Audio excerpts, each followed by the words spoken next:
Your attention, please. Attention, please. And now the moment we've been waiting for is here.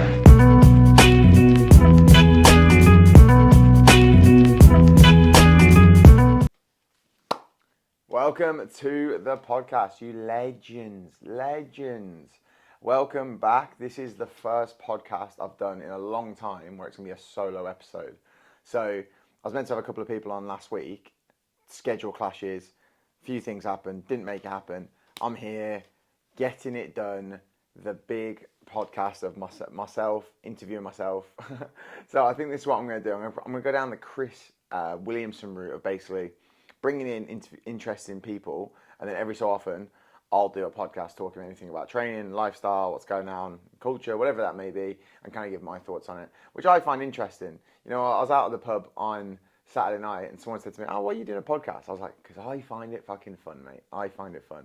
I did it fucking, if 4 people watch this in 20 years time, I'd still be doing it because I find it really fun." So, welcome to the podcast. So, a few things been going on recently in life. Moved back to Australia. I'm back in Melbourne now. We're coming out of the winter months and now the weather's actually starting to be decent. So it's blue skies. Pretty good, to be fair. It's pretty nice. Had my 30th birthday last weekend, which is crazy. The big 3-0. For those who don't know me, I'm obviously Dan. I'm a personal trainer. I'm from the UK. I've lived in America and now I'm living in Australia where I run my coaching business. But essentially, last weekend was the big 3-0 where I basically had a jiu-jitsu tournament on the Saturday morning, and then we went to my favourite pizza joint where we did bottomless pizza. My God, it was good. They basically just Richella's, East Melbourne, the best pizza in Melbourne. I will die on that hill. That will be a hill that I will die on. That is the best pizza I've had since I've been in Melbourne, and they are lovely. They're amazing, and they do something called the Dolce Vita or the Duo Vita, I think. And basically, they just line up pizza stands on your table. I think we had 7 pizza stands, and then they just keep bringing out pizzas for 2 hours. So I think between 16 of us, I think we went through like 35 pizzas. I think I went through 4 pizzas, which I know what you're thinking. Dan, you're a PT, you're a health and fitness guru, you're a fitness concierge. What are you doing putting that poison in your body? Fucking pizza, mate. Pizza is phenomenal.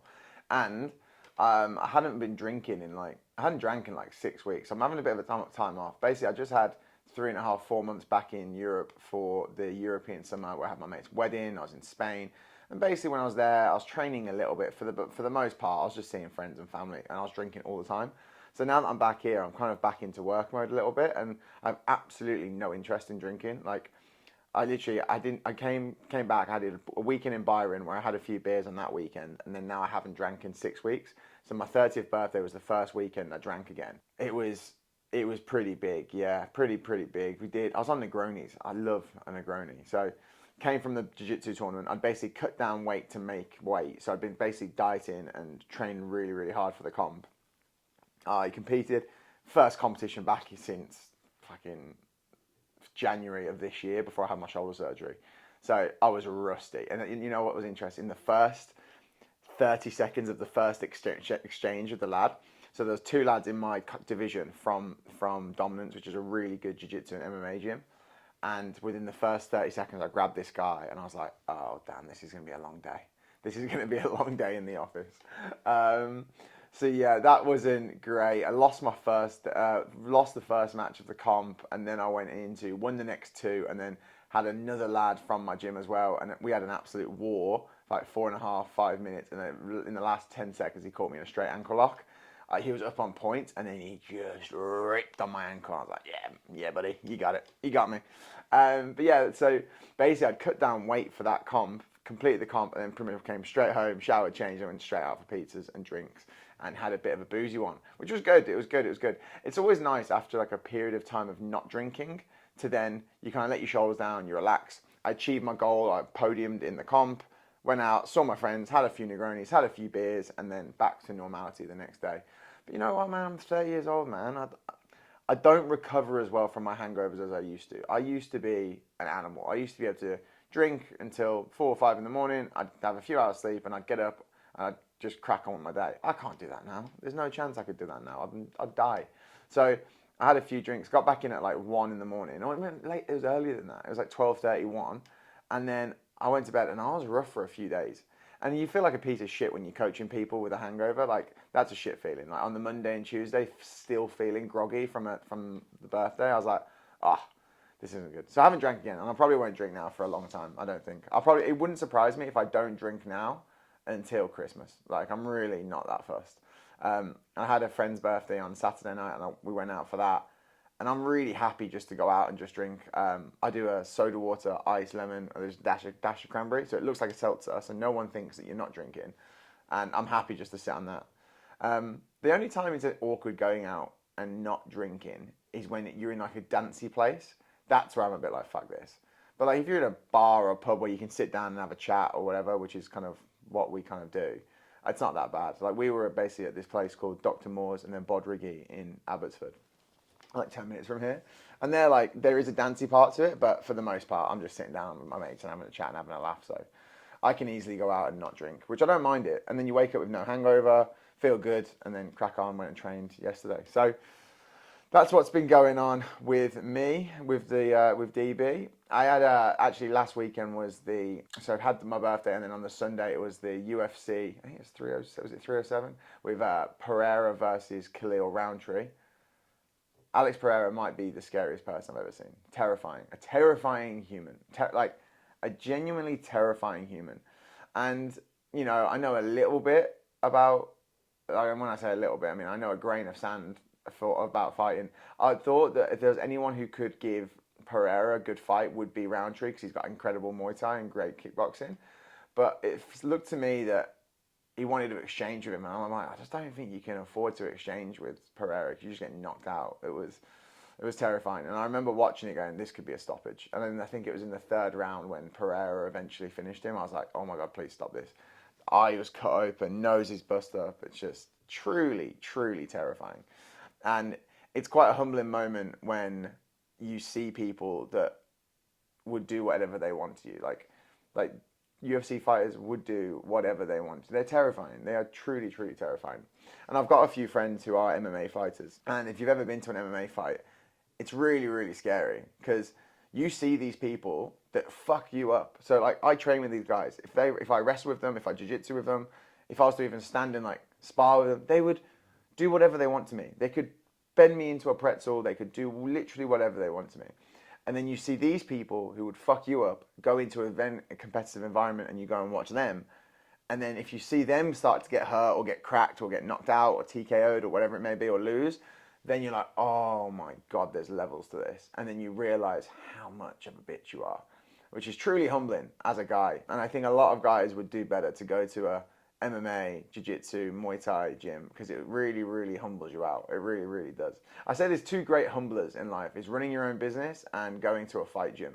Both of which, when you realize how hard they are, you will very quickly get humbled. And it's quite good. And I'm telling you, if you're a lad or a woman and you've got a bit of an ego and you think your shit don't stink, go to one of those places or try and do one of those things, and it will humble you. It's good. It's a good little life lesson. It's a good little life lesson. So, what do I want to talk about today? Obviously, you know, I'm a personal trainer. I coach people, and a lot of the people who will be on the podcast will be coaches, maybe creators, whatever they're. But there'll be people who are probably heavily involved in fitness in some dynamic, and I like to have a fountain of questions for them, because I like to speak to people who are better than me at a lot of things.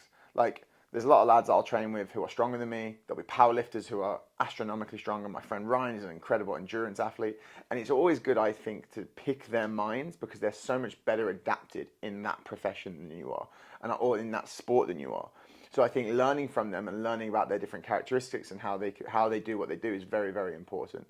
And also from like a mindset perspective, right? If you're speaking to a person who's doing Ironmans or about to fucking squat or deadlift 300 kilograms, you have to go to a pretty dark place in your head, I think, to kind of be able to do that kind of stuff. So it's always good to kind of learn them. I find them really interesting. You tend to find that in life, as you go through life, you tend to get associated with people who are kind of similar to you. And that's kind of one of the nicer things about growing up, is that you're like, as you go through, the more you become yourself, the more people you align with. So like all my mates through the gym, they're all type A, hyper competitive weirdos, and I fucking love it. My mates at the jiu-jitsu gym, type A, hyper competitive weirdos, And it's quite refreshing to be around, to be fair, because you never feel like you can just be yourself, right? So like with Ryan, I've had him on the podcast before. Him and I could be in the car and we'll be driving wherever, and we will have the longest chats, the deepest chats about anything. It could be training related, it could be whatever. So I'm telling you, as you go through, you do start to kind of, especially if you really dive into your passions, you tend to find that the people who are very similar to you, they just kind of happen to be around you because they're in a similar world to you. So if you are looking for new friends, fucking go find your passions, mate. Find your passions. What am I training for at the moment? To be honest with you, I'd had shoulder surgery in February, and it completely basically it was a shoulder stabilization. So I was bandaged up for like 3 months, and then I basically went straight from that, and then went back home and just fucked about all summer. So the only thing I'm really trying to do at the moment is just put on some muscle. Like I feel like I lost a lot of muscle mass over the summer, and all I'm trying to do now is go for a hypertrophy training block where basically I'm just sending it in the weight room and basically just, you'd say it's probably a bit more traditional bodybuilding style training. I'm doing a 6-day split with 1 day rest, body part specific. So it's like normally like a chest day, shoulder day, which is very, very backwards how I've done it in the past. I've always would be more catered towards a more full body split, or maybe a power building split where we're starting with like a heavy compound and then doing some back end accessory work. Or even if I was doing like some more, if you wanted to have it a bit more physique centered, I'd particularly doing like a push pull legs or upper lower day, all that kind of stuff. So going back to this very traditional archaic bodybuilding style of training, I've actually really, really enjoyed it. Like there's no jumps, there's no plyometrics, there's nothing like that. I'm just going in, I got my headphones on, and I'm just absolutely sending it, and I'm really, really enjoying it. And in the I've had some good composition changes just in the 6 weeks I've been running this program. The thing is now though, as the program's developed, the volume is getting really, really high. And I think trying to partner that amount of volume with wrestling and jiu-jitsu and a coaching business, and doing all this, your just body starts to get really, really beaten up. I fucked up my back last Wednesday. I couldn't walk for like a day.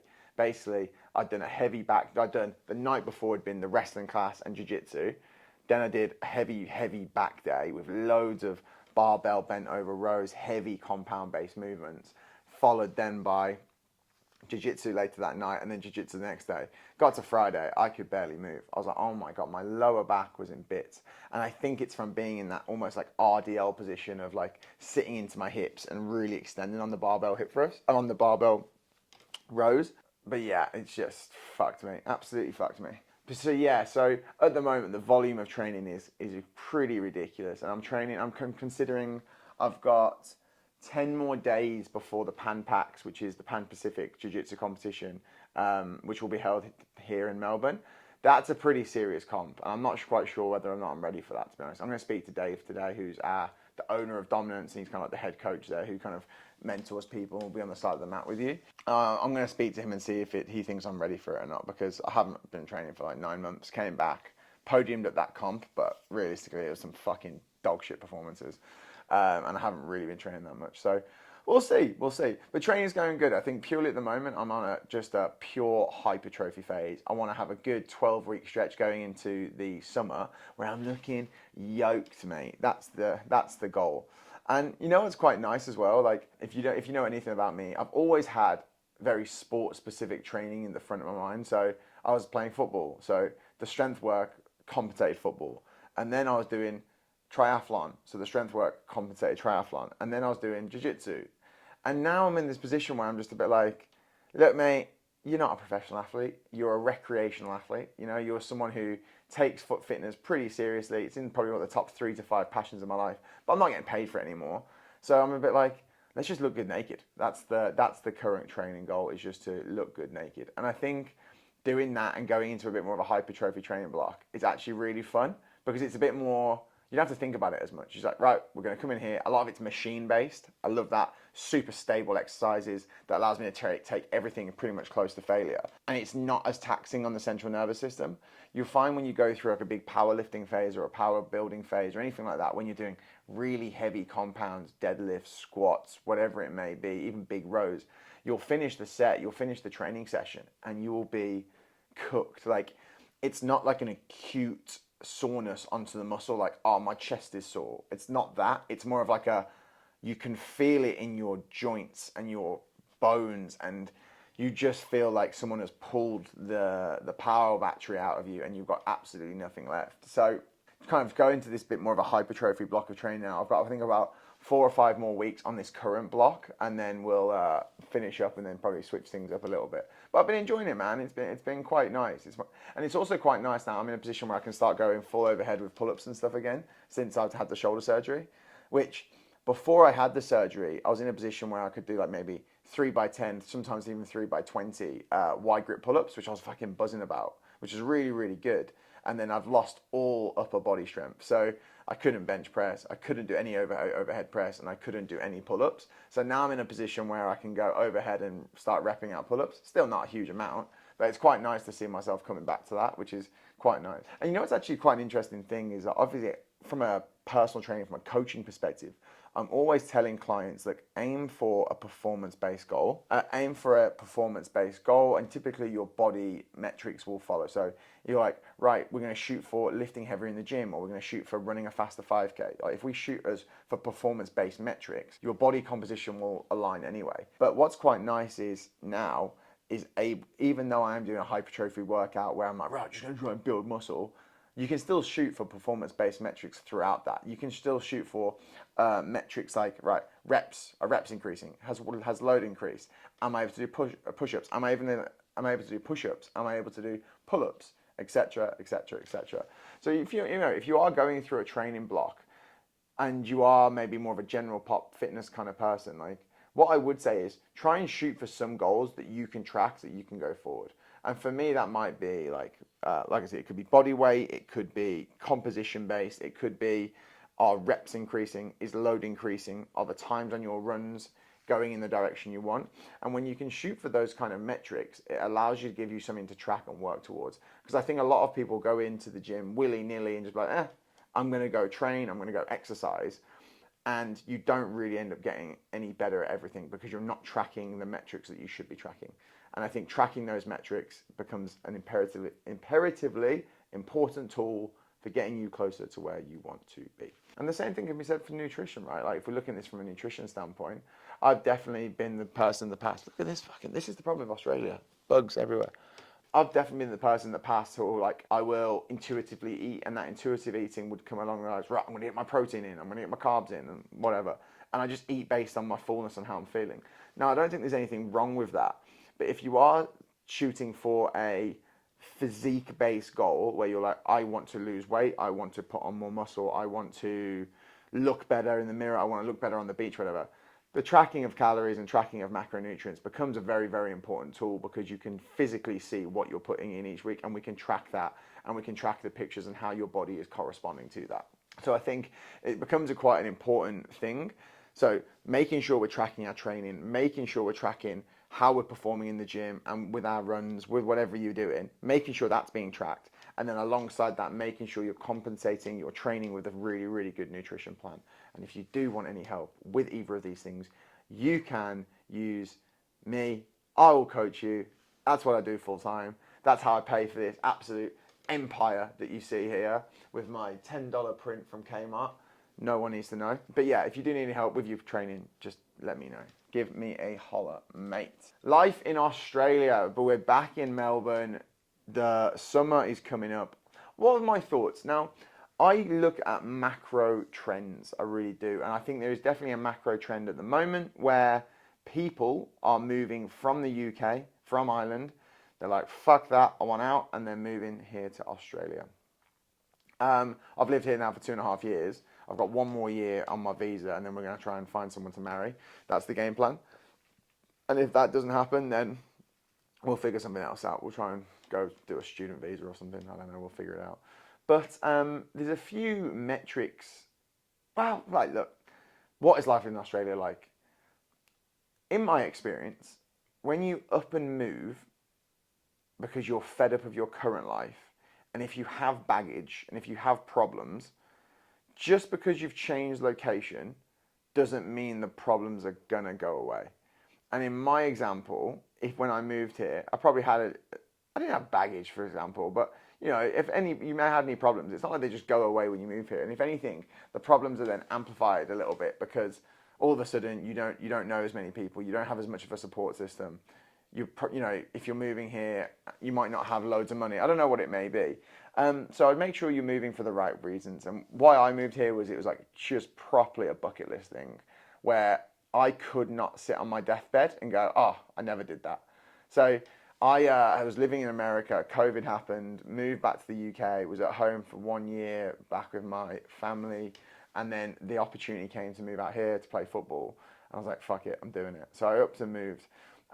Look, what I'd say is I think as a UK American citizen, your idea of what Australia is will be warm weather, beaches, surfers, coffees, dogs, very, very chill. And I'm not saying that that doesn't exist, because it 100% does. If you go further up the Gold Coast, further up past Sydney, if you go to those kind of coastlines, it is exactly that. I'm in Melbourne, which is a big metropolitan city. And I think sometimes, as much as I love Melbourne, Melbourne is the best city for drinks, restaurants, going out, partying, doing all that. It's great. But I think I'm starting to become more and more aware that this city isn't what I want. Like, I'm a big fucking wholesome golden retriever, mate. Like, I want my beach. I want my dog. I want to go train. I want to go jiu-jitsu. I want to work on my business. That's what I want. And I don't necessarily think the climate and the people of Melbourne are necessarily catered to that. I also live in this weird position where I'm not north side, which north side is like edgy, tattoos, grungy, baggy clothes, that kind of, you'd say like Fitzroy, Brunswick. It's a bit more edgy. It's a bit more like woke, you'd say. Like, I'm definitely not that. But then I'm also not south side, South Yarra way, where it's a bit fucking fake lips, big fucking Louis Vuitton sunglasses. I'm also not that. So I'm in this bit where I'm in between where I actually live. So I'm in East Melbourne here, so I'm like, what am I? And then I also bounce around to the same three. If you did a heat map of where I go from this apartment to the gym, to my coffee shop and back, and then to football on a Wednesday night. But I go to those 4 places, and then sometimes I'm a bit like, oh, I don't see more people. I'm like, well, Dan, you're a fucking idiot because you go to the same 3 places and question why you don't see more people. But Australia is good, man. It is. It's fucking not cheap. I'm telling you that. It's definitely not cheap. The opportunities here are very, very good. The opportunities out here are good. It's a great standard of living. Food is better. Lifestyle's better. It's really, really good. It is really, really, really good. I think when I moved out here, I don't think you realise how far away from the rest of the world you are. Like when I lived in America, it was quite easy to just be like, right, if I needed to, I'd be like, right, I'm going to go home. It's a 7-hour flight. I could book a flight that day. I'd be home by the next morning. That's not really necessarily the case here. Like, I know that every time I've flown out here, like it's a good 25, 30-hour slog where I'm doing Melbourne to Hong Kong, then having a layover in Hong Kong, and then doing like Hong Kong then to Manchester or Birmingham, whatever it may be. Like that's a good part of 30-hour trip, and it's going to cost me 2-3 grand. So I think having that realization that when you do move out here that you are miles and miles away from your support system and then from life back home in Europe or wherever it may be, that's kind of a good thing. And I think as well, making sure that you don't come in with expectations of what you think it is and then it not being that and then you being disappointed. Because we all have expectations of life about what it's going to be. But like, the place is the place. The place hasn't ruined it. It's your expectations of the place have ruined it. And I think sometimes when I move here, I get a bit frustrated if it's pissing down with rain here or cold or overcast. I'm like, what the fuck am I doing here? But then I'm like, well, that is what Melbourne's like. I think we're one of the most southern cities in the world. I think the next stop after Tassie is fucking Antarctica. So likelihood the weather's going to be shit. If I was to get on a flight 2 hours north and go up to Byron, then the weather's amazing. So that will come. There will be a video in 5 years' time where I am on a beach, northern, down the coast somewhere. I'll have a missus, I'll have a dog, I'll have a good business. And I'll be looking back going, fucking knew it. Fucking told you I was going to do it. But yeah, so if you are considering moving to Australia, just definitely pick your location well. You know what you will like. I came because of the football and because I could run my coaching business here. But pick the place well. Pick your environment and then pick accordingly. Because if you want beach and want good weather and you want to go surf, then Melbourne's not your place. But if you want restaurants and coffee and a hustle and a bustle and everything's going on, then that's a bit of you. And then Melbourne's your place. Because there is never a weekend ever of me being in Melbourne where I've gone, ugh, what am I going to do this weekend? That's never happened. That has never happened. And what I would say, what I love about Melbourne is that it's not too big. Like, I can get from one side to the city. Bear in mind, there's like 7 million people who live here. I can get from one side to the other in like 20 minutes. It's a good sized city. Really good sized city. So that is life in Australia. From a POM, we've got... so what I want to talk about today is, I was at the pub on Saturday night and a fella came up to me and he wanted to talk about training. He knows my PT. He looked me up and down. He went, that fella knows what he's doing. That guy looks like he knows what he's doing. So he was coming to speak to me about training. He was asking for advice and whatnot. And I want to talk about this today, where we're going to look at different modalities of training. And I really, really like an annualized approach to training. Now, I'm sure there'll be some sports scientists and strength and conditioning coaches who, when we're looking at the top 1% of athletes, that might not be very good. Fair enough. When I'm talking about this, I'm talking about a recreational athlete and a bit more gen pop. So those recreational athletes, probably like myself, your goals might change throughout the year. There's never going to be one sole focus, right? So I know that there'll be times in the year where I'm focusing on jiu-jitsu, I'm focusing on looking good naked on a beach, and I'm focusing on building strength and muscle. But at different times of the year, those goals are going to vary, right? When it's not beach season, I don't really care as much about my fucking body fat percentage as much. But when I'm then training jiu-jitsu, I'm maybe focusing on more of a strength element because I want my strength work to compensate jiu-jitsu. When I know that we're going to music festivals or anything over the summer and my shirt's going to be off, oh baby, I want the titties to be popping. I want the shoulders to be going, looking good. I want us fucking looking all macho and good, right? So that might be more of a bodybuilding, more accessory based, more hypertrophy based way of doing that kind of training. So what is an annualized approach to training? I learned this from Melbourne Strength Culture, from Jamie Buzz, who he's meant to be coming on to the podcast. He's meant to be coming on. We're going to get it sorted. I'm going to fucking hound that guy until he comes on. But he's a smart fella. And he used to be my coach. And he was basically talking about how if we look at like a recreational athlete or someone who wants to get into better shape, build more muscle, whatever it may be, we can take their different goals at different times of the year and then manipulate their training. So say, for example, we do 4 macro blocks. So you're going to break your year into 4 12-week blocks.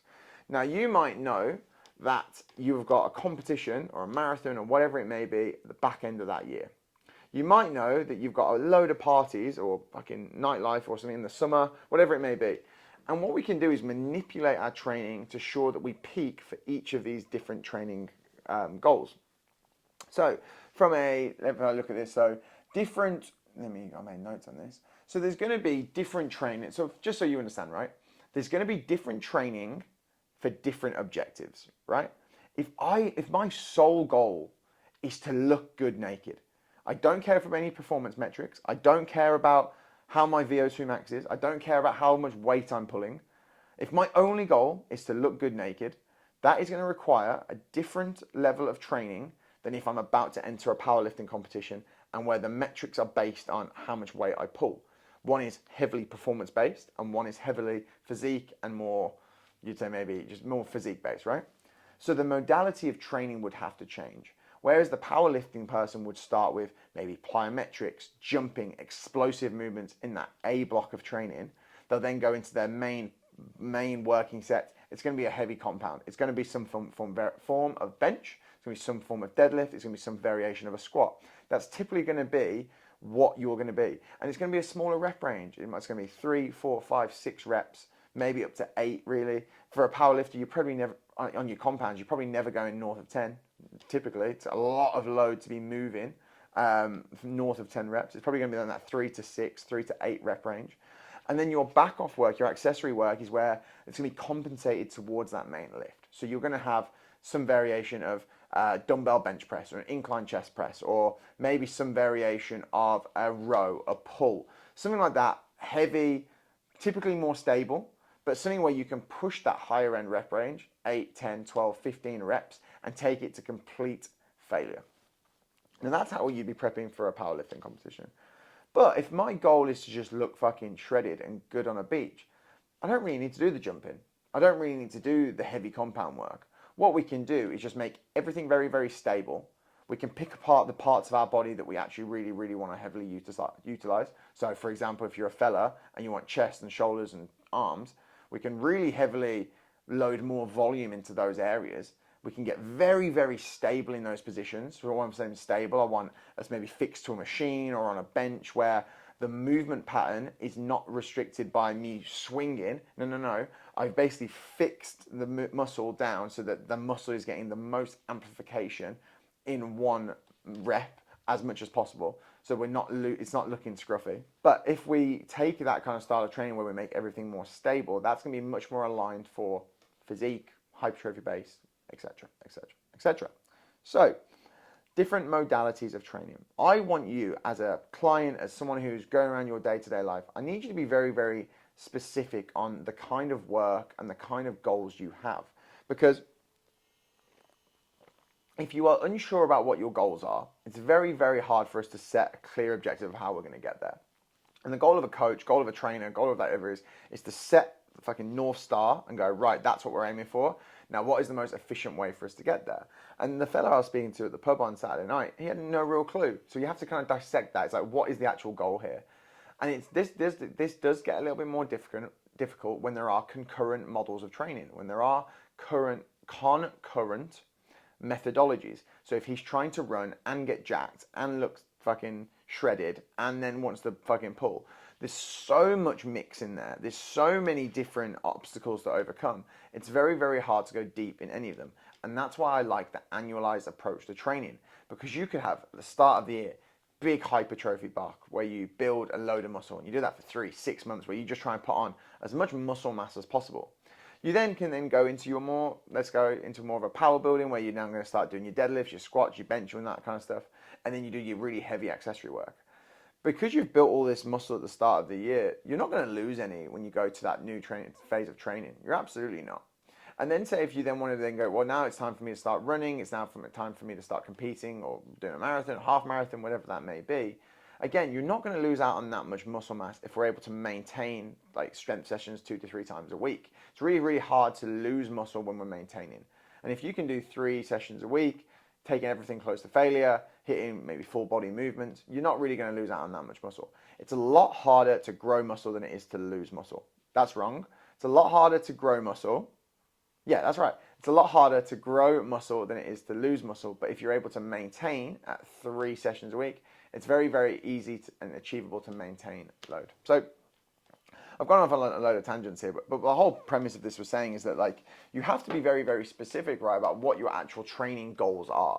And when you're very, very specific on those training goals, what your training objectives are, when you have quite a narrow view of what I'm trying to work for, we can then build a plan in place for that.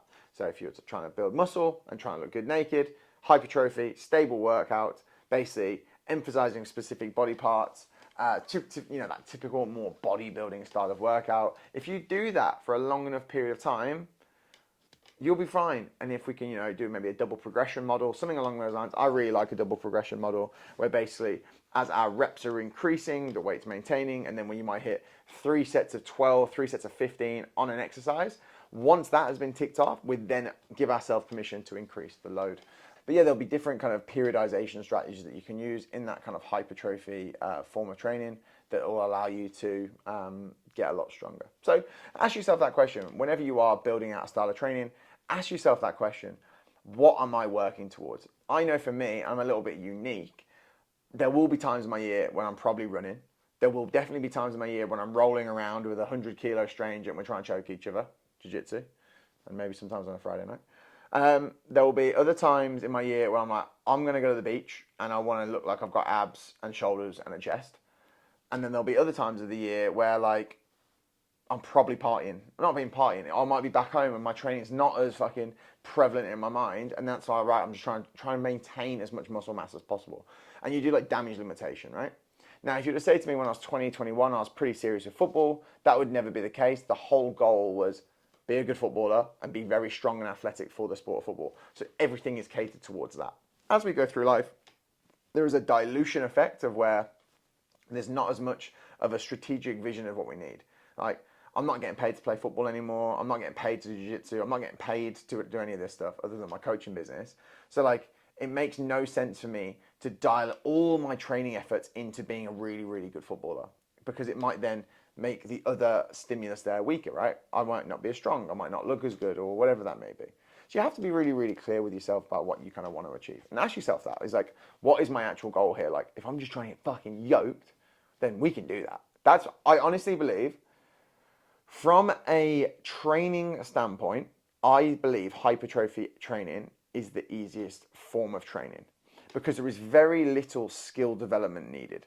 Alternatively, if I'm trying to teach you how to deadlift, squat with a lot of weight on your back, the skill requirement to do that is very, very difficult.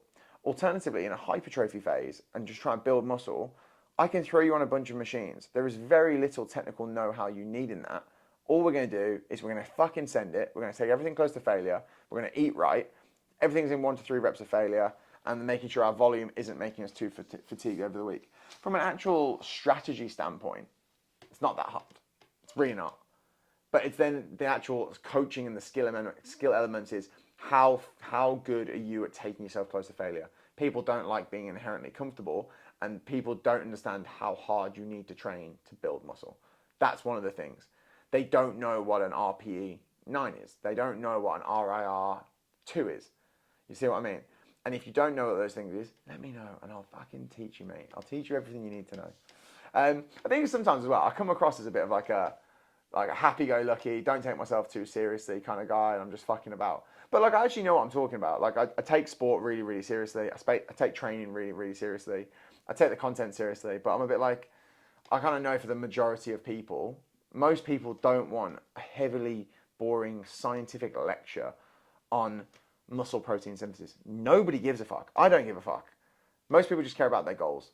We all know that guy who's a big gym bloke and then he goes to the gym and just gets fat because he throws some weight around and then just eats like a dickhead outside the gym. We all know that guy. That guy exists. So the proper hard thing about hypertrophy training is how willing are you to do the things away from training, the nutrition aspect. That's where it gets really, really hard. And how willing are you to train really, really hard in the gym? But like I was saying, I really like this annualized approach to training where different seasons require different training modalities. There might be a time in the year where you're trying to put on stack muscle. There might be times where you're just trying to get really, really strong. There might be time where you're focusing more on running. There might be time where you're focusing more on seeing friends and family and dinners and whatever that may be. I know I just did that in Europe.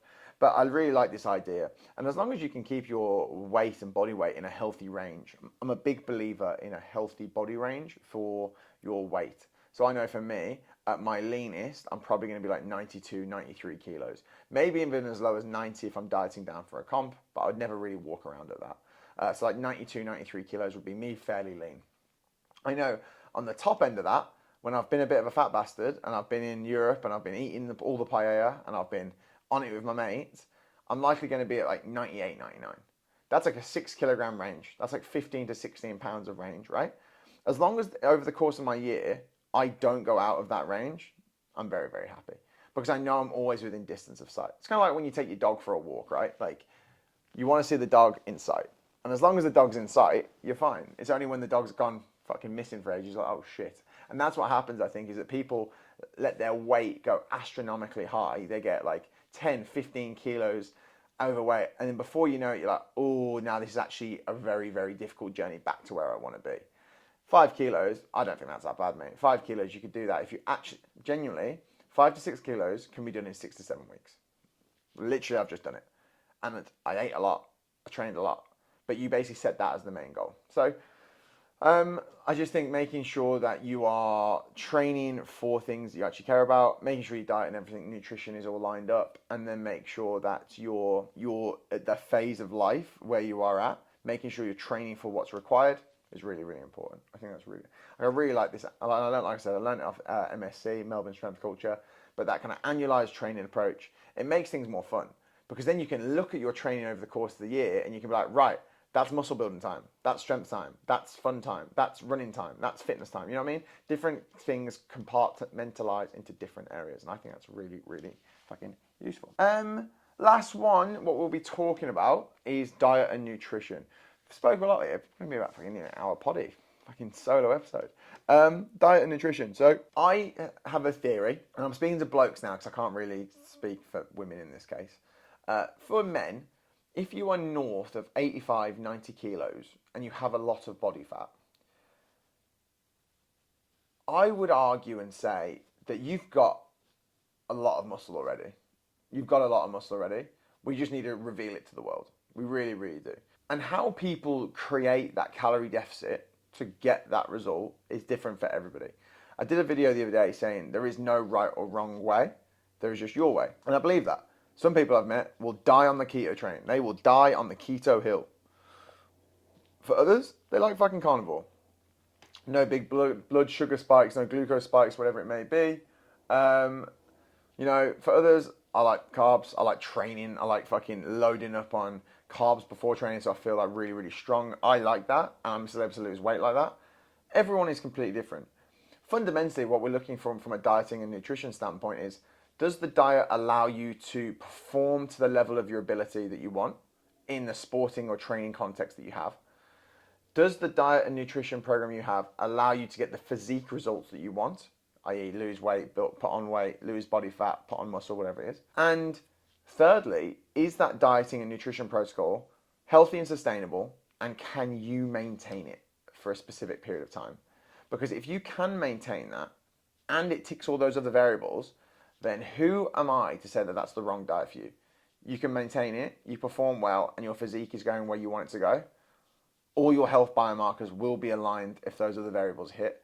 Who am I to say that that isn't correct? You can't. And I think a lot of people, they get very, very stubborn and they're like, oh, I fucking hate keto or I hate carnivore. And a lot of PTs use it as great marketing to demonize things. Fucking have at it.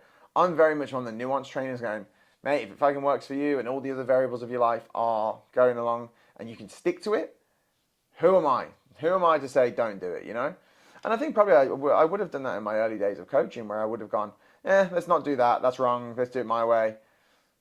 And I just think, well, my way might not work for you. Your way might work for you if we can tailor it in a way that it's meant to be, to work, you know? So the thing I'm doing at the moment I really, really like, high protein, 2.2 to 2.5 grams of protein per 1 kilo of body weight. Some people will say that's overkill. Yes, I know from the literature it is a little bit overkill. I like the satiating effects that protein gives me. I like being full longer. Stops me from snacking and eating like a dickhead down the line. And I also find as well that if you overconsume protein, it's it's got a high inability to convert to fat. So it's not like if I eat a fuck ton of protein, way more than I need, it's not going to really necessarily convert to fat. It's very, very difficult for protein to convert to fat. Then I have very, very high carb. Like carbs are very, very high. I have carbs for breakfast, carbs for lunch, carbs for snacks, carbs for dinner. And they're very, very high. Not processed, whole grains, fruits, veggies. I do like white rice because it's very, very low in fiber, so it's very, very quick digesting. It allows me to train very, very well quickly after consuming it. But then on top of that, then at the moment my fats are fairly low. We're like probably south of 80 grams. And I find that when we take those different macronutrient compartments and then we put them into a training context, each of them serves their purpose. The protein heavily utilized from a muscle building standpoint. The carbohydrates heavily fueled for a training standpoint. It's going to allow me to train really, really hard during the session. Then it's going to allow me to fuel my glycogen stores post-training, and it's going to allow me to recover quicker and better. The fats, look, at the position, I'm probably at like 13, 14% body fat at the moment. Me having lower fats isn't going to cause me any hormonal issues. Like, I think when the people demonize the low fat thing, this could affect women more. I'm not too sure about this, but I know from a bloke standpoint, if you walk around with 15% body fat, mate, you dropping your fats down a little bit lower to less than 100 grams, less than 80 grams, not a whole lot's going to happen, mate, to be honest with you. And it's only for a small period of time, right? So we're doing that for 6, 8, 12 weeks, seeing how your body changes and how your body utilizes that new dieting protocols. So that's what I would be recommending for you at the moment if you are trying to lose a little bit of fluff and then still be able to train. Obviously, not everybody wants to get as fucking jacked as possible. Some people just want to look good naked. And you can do that by basically having high protein, and then maybe keeping your fats at like 0.8 grams and then having like the rest just fill out your carbs. That's what I would do. But I find that I'm getting my fruits and veggies in, I'm sleeping well, training is going very, very well from a training intensity standpoint and recovery standpoint. My body composition is changing in alignment to that. That tends to be that the diet is working well. And then when we track our body weight alongside that, I can then see that the body weight is going where I want it to be. I came back at like 98, 99 kilos, I think, from Europe. I'm down to like now like 95, 94. I don't think that's bad. And that's in like 6 or 7 weeks. abs are starting to come back through, holding on to a lot of muscle mass, and I'm moving weights very, very well. Bearing in mind, if we go back 4 months ago, I couldn't lift anything because I was still in a sling.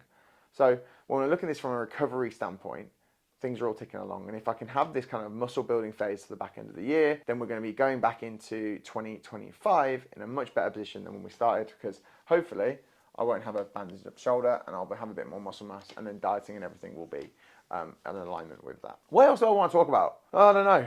I think that's kind of it.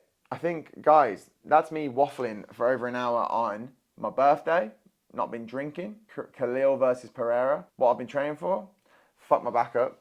Today's my first jiu-jitsu session back now. I'm about to go do jiu-jitsu now. It's going to be very interesting how this lower back's feeling, so we will see. And that wasn't, you know what I'd say, saying, oh, my training's going really, really well. The back thing, I think, was from too much volume in a short amount of time. In a 48-hour time training, I trained weights 2 or 3 times and trained wrestling and jiu-jitsu. Like, that's a stupid amount of training. And I think my lower back, in a position in wrestling when you're explosive and trying to grapple people, I think my lower back just went, yeah, mate, no. Just pulled a little muscle, and we're back 3 or 4 days later. So, if I was to give you any key takeaways from this, like, especially like if you're anything like me, 25 to 35 years old, maybe training's a really big passion of your life. It's probably in the top 3 to 4 values of your life. You really care about it. You don't want to be hungover. You want to have good habits. Then I would find a training program that's in alignment with your goals, and find a nutrition program that's in alignment with your goals that you can sustainably achieve.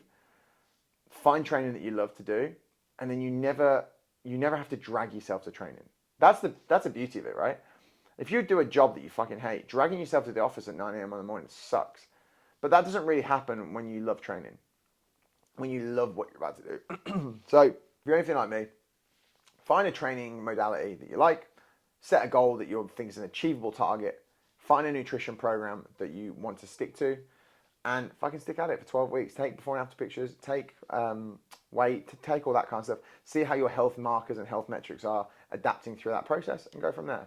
And if you need any help, and you do need a coach, that's what this fella's for. That's what I do, mate. That's all this papa. Big papa over here. That's what I do. And with that, I will be bidding you farewell. If you do want a coach or want to follow me on Instagram or on YouTube, then you can find me at Daniel Z Bennett. Try and guess what the Z stands for. And if you are wanting to download any of my free guides, I have literally dozens of free guides on how to track calories, how to lose weight, how to, the best fucking low calorie cocktails. I've got everything on there, and I'm building that out constantly. I think my next one's going to be a fat loss survival guide. The next one after that is going to be like a creatine guide. And I want to basically build these free resources that you guys can download, have at, and then eventually I'll be building out a video format for each of them and a written format as well, so you can have it in different digestible components. But yeah, that is me. That is the first solo episode of the poddy. I did one of these years ago, back in like 2019, and it was dog shit, mate. Fucking dog shit. So I think now feeling a bit more confident behind the camera, so hopefully we will keep this train running.